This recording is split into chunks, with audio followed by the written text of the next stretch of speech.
Hola chicas, bienvenidas una vez más aquí a su canal. Hoy les voy a mostrar este cambio de diseño. Pero antes que nada les quiero mencionar que esta es una colaboración con el grupo Pasión por las Uñas. Y en la cajita de descripción les voy a estar dejando los links a todos los canales de las chicas que están participando. Para si gustan pueden pasar por allá a sus canales de ellas para ver qué es lo que ellas traen de propuesta.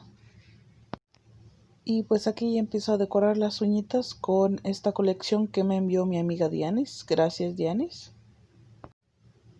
Este color está muy bonito. Se ve como rojo en la cámara, pero en realidad es un anaranjado rojizo.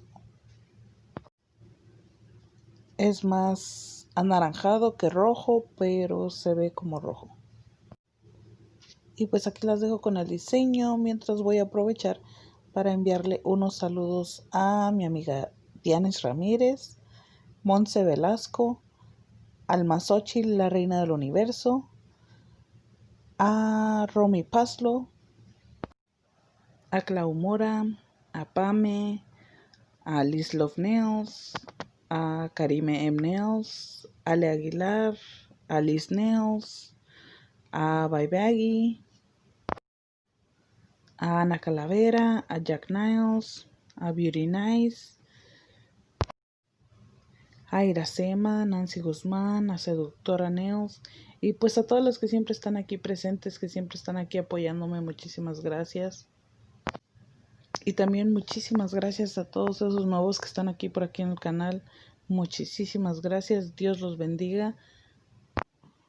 Y pues ahora sí las dejo aquí con el videito, espero me puedan acompañar hasta el final. Y pues al final del video les voy a dejar el resultado de cómo quedó ya el set completo.